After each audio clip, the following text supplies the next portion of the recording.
तो दोस्तों आज का सवाल भट्ठे से संबंधित है, जिसमें हम आपको बताते हैं भट्ठा मतलब क्या-क्या नुकसान करता है भट्ठा जो लगाया जाता है अक्सर, तो इसमें किस प्रकार की नुकसानी एवं किस प्रकार का लॉस भी हो सकता है।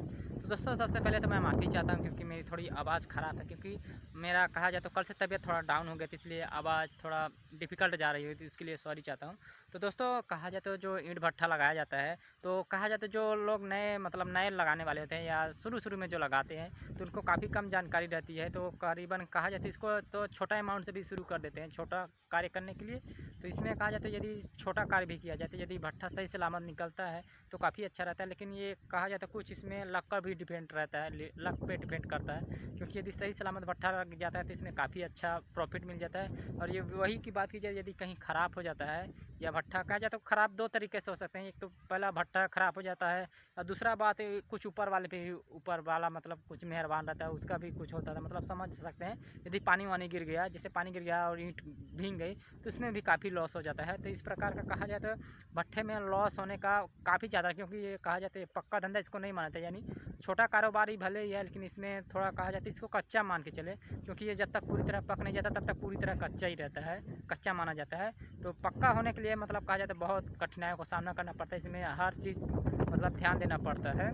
तो गाइस वही बात आती है कि छोटा अमाउंट से भट्ठा शुरू कर दिया जाता है, लेकिन यदि सही सलामत निकलते तो काफ़ी अच्छा प्रॉफिट इसमें भी रहता है। लेकिन वही कहीं भट्ठा ख़राब हो गया है, फिर कहा जाता है जैसे ऊपर वाला पानी से गिर गया है, बारिश हो गई, तो इसमें काफ़ी ईंट ख़राब हो जाती है, तो इसमें काफ़ी ज़्यादा लॉस पहुँचता है। यदि एक दो बार बारिश हो जाती है उसमें काफ़ी ज़्यादा नुकसान हो गया है, तो उसको भरने में एक सीज़न ख़त्म हो जाता है। और यदि ये ऐसे ही बोल दिया जाए कि यदि भट्ठे भी सही सलामत नहीं निकले या भट्ठे ख़राब हो गए, तो उसमें काफ़ी ज़्यादा लॉस हो जाता है। तो ये एक छोटा यदि मिडिल क्लास का आदमी इस प्रकार भट्ठा करता है लो अमाउंट से, तो उसको करीबन फिर अगले साल करने के लिए कोई बैलेंस बचता ही नहीं है, और उसको उसी बैलेंस को पूरा करने में करीबन 1-2 साल तक करीबन मतलब उसका सीज़न या ख़राब हो जाता है। मतलब कहा जाए तो काफ़ी ज़्यादा लॉस होता है इस भट्टे, क्योंकि हम लोग ये कर रहे हैं तो हम लोगों को पता है इस प्रकार होता है लॉस इसमें, और होता ही रहता है। मतलब कहा जाए तो भट्ठे में ऊंच नीच या फिर ऊपर वाले से बारिश यानी होते ही रहती है भट्ठे में, तो इस प्रकार मुनाफा और कहा जाए तो घाटा लॉस वगैरह होते ही रहता है। जैसे गांव की ईंट की बात की जाए तो गांव की ईंट की कीमत करीबन अभी 2 रुपये से 3 रुपये, 3 रुपये से 3.5 रुपये, 4 रुपये इतने तक है, इससे ज़्यादा नहीं है। लेकिन यही बात यदि शहर की अपेक्षा की जाए तो हाँ काफ़ी ज़्यादा ईंट की प्राइस है। तो मतलब कहा जाए तो बहुत से लोग मतलब इस प्रकार सोच लेते हैं कि इतनी ईंट यदि बनाया जाए तो इसमें इतना लागत आएगी और इतना प्रॉफिट हो सकता है। तो प्रॉफिट होता है, ऐसी बात नहीं है, लेकिन यदि मौसम सही रहा और आपकी ईंट भट्ठे सही सलामत पक गई तब, मतलब कहा जाए तो कच्ची ईंट की कोई वैल्यू नहीं है जब तक वो पूरी तरह पक नहीं जाएंगी। और पकाने तक में मतलब कहा जाए तो काफ़ी मतलब थोड़ा मुश्किल का सामना करना पड़ता है।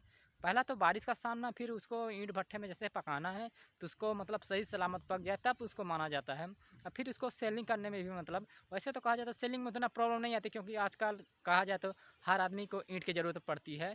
तो ईंट का मतलब बिक्री का उतना टेंशन नहीं रहता है कि बिक नहीं पाएगी या फिर ऐसा रुक जाएगी, तो इसकी बात नहीं रहती। सबसे ज़्यादा मेन पॉइंट आता है कि बारिश ना हो और भट्ठा का सही सलामत, यानी जो ईंट भट्ठा पकाया जाए तो वो सही सलामत पके, क्योंकि यदि भट्ठा ख़राब होता तो काफ़ी ज़्यादा लॉस लगता। कोई यदि सही जानकारी तो ही स्टार्ट करे, नहीं तो इसमें कहा जाए तो लॉस ज़्यादा होने का चांस रहता है। क्योंकि लगता तो है कि काफ़ी सरल है, लेकिन उतना सरल रहता नहीं है ईंट पकाना।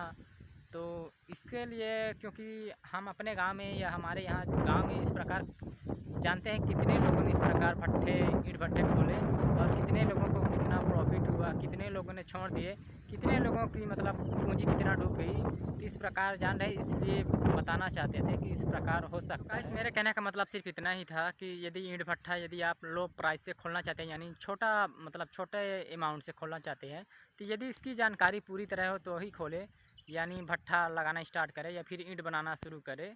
क्योंकि इसमें कहा जाए तो जब तक ईंट पक नहीं जाती या जब तक पूरी तरह भट्ठे में ईंट लाल नहीं हो जाती तब तक इसको कच्चा ईंट माना जाता है, और इस प्रकार तब तक माना जाता है जब तक पूरी तरह ईंट पक ना जाए।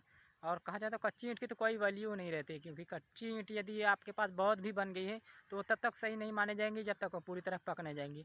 और ईंट पकाने में है और ऊपर से मतलब बारिश आने में, दोनों बचाने में बहुत महत्वपूर्ण भूमिका होती है। बारिश से तो बचा सकते हैं, लेकिन ईंट पकाना सबसे कठिन हो जाता है। हालांकि आदमी को लगता है कि काफ़ी सरल है, इसमें ये चीज़ मटेरियल वगैरह डाल दिया जाए तो पक जाता है, लेकिन ऐसा नहीं होता। उसमें भी एक मतलब निश्चित अनुपात में, मात्रा में मटेरियल डालना चाहिए, नहीं तो यदि ज़्यादा भी डाल दोगे तो भी ईंट ख़राब और कम डाल दोगे तो भी ईंट ख़राब। मतलब कहा जाए तो एक निश्चित अनुपात होता है, तो इसकी यदि सही जानकारी है तो ही इस प्रकार का मतलब मतलब कहा जाता है ये कार्य को शुरू करें। तो दोस्तों आज के वीडियो में बस इतना ही था, मिलते हैं किसी नेक्स्ट वीडियो में।